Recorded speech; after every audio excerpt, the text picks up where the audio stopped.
हिंदुस्तान की आर्थिक राजधानी मुंबई पर 2008 में हुए आतंकी हमलों की साजिश रचने वाला तहव्वुर राणा किसी भी वक्त एक बड़े क्रिमिनल के तौर पर देखा जाता था और वो अब भारत लाया जा चुका है।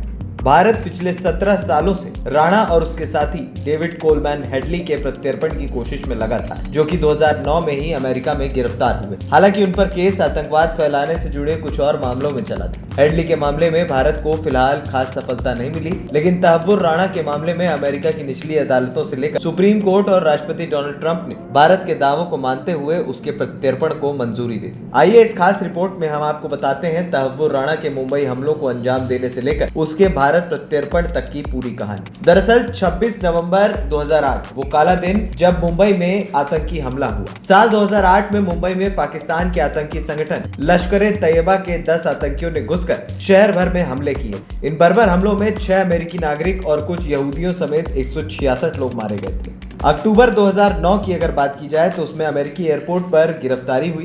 डेविड हेडली और तहव्वुर हुसैन राणा को अमेरिका के शिकागो में स्थित ओहारे अंतर्राष्ट्रीय एयरपोर्ट पर गिरफ्तार किया गया था। ये दोनों अमेरिका से पाकिस्तान भागने की कोशिश में थे। वहीं भारत में एनआईए ने हेडली राणा को आरोपी 11 नवंबर 2009 में बनाया गया।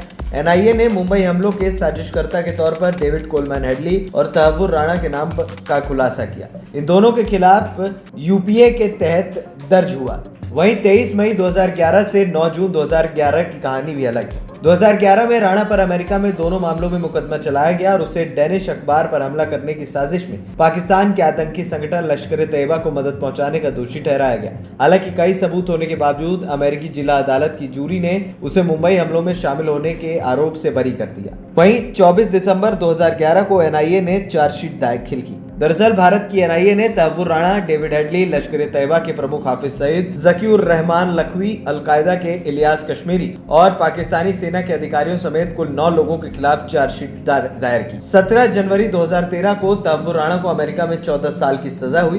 तहव्वुर राणा को संघीय जेल में 14 साल की सजा सुनाई गई। इसके बाद उसे 5 साल तक निगरानी में रखने का निर्देश दिया गया। ये तब हुआ जब डेविड हेडली ने दोनों मामलों में अभियोजकों को खुलकर तहव्वुर राणा के खिलाफ सबूत दिए थे। हालांकि राणा के वकीलों का कहना था कि डेविड हेडली झूठ बोलकर बच निकलने में माहिर रहा है। उसने कई पुराने दोस्तों को आपराधिक मामलों में फंसाया और खुद कम सजा के साथ बच निकला। इसके बाद साल 2014 में दिल्ली की अदालत ने गैर जमानती वारंट जारी की। दिल्ली की एक सत्र अदालत ने भारत की पकड़ से दूर तहव्वुर राणा समेत 9 आरोपियों के खिलाफ गैर जमानती वारंट जारी किए। दिसंबर 2019 की बात की जाए तो भारत ने प्रत्यर्पण की मांग तेज कर दी। भारत ने आधिकारिक तौर पर अमेरिका को राजनयिक नोट सौंपा। तहव्वुर राणा के प्रत्यर्पण की मांग उठाई। मई 2020 में अमेरिका की जेल से आजादी तहव्वुर राणा को मिली।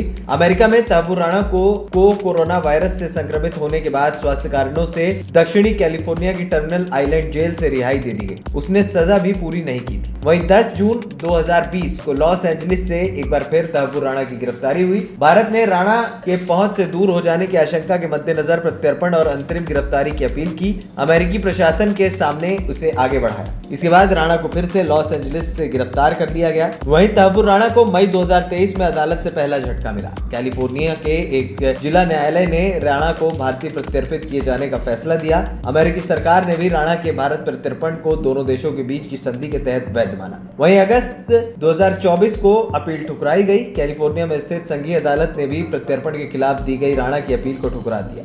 वहीं सितंबर 2024 की बात की जाए तो तहव्वुर राणा की अपील को सैन फ्रांसिस्को नॉर्थ सर्किट की अपीलीय अदालत ने भी खारिज किया और उसके प्रत्यर्पण को मंजूरी दे दी। इसी के साथ तहव्वुर राणा के प्रत्यर्पण को अमेरिका की सभी निचली अदालतों में मंजूरी मिली। इस पूरे मामले में गौर करने वाली बात यह रही कि अमेरिका के राष्ट्रपति जो बाइडेन के नेतृत्व वाली सरकार ने भारत का साथ दिया। राणा ने जब अमेरिका की सुप्रीम कोर्ट में याचिका डाली तब भी बाइडेन प्रशासन ने जल्द से जल्द उसकी याचिका खारिज करने की मांग की। वहीं 21 जनवरी 2025 को सुप्रीम कोर्ट ने प्रत्यर्पण की मंजूरी दी। अमेरिका की सुप्रीम कोर्ट ने भी तहव्वुर राणा को झटका दिया और उसके प्रत्यर्पण को मंजूरी दे दी। वहीं 27 फरवरी 2025 को तहव्वुर राणा ने समीक्षा याचिका दायर की। राणा ने एक समीक्षा याचिका दायर कर कहा कि भारत में उसे पाकिस्तानी मुस्लिम होने की वजह से प्रताड़ित किया जाएगा। उसने पार्किंसंस और किडनी खराब समेत कई और बीमारियों का बहाना बनाया। वहीं 6 मार्च 2025 की अगर बात की जाए तो अदालत ने कोई राहत नहीं दी। सुप्रीम कोर्ट ने इस याचिका को भी खारिज कर दिया और प्रत्यर्पण का रास्ता साफ कर दिया।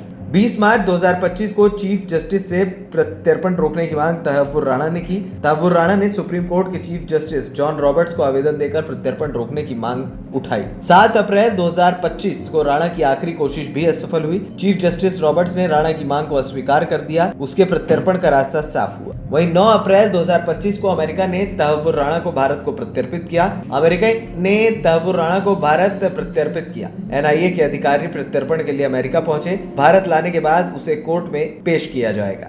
एएनपी टाइम्स की रिपोर्ट।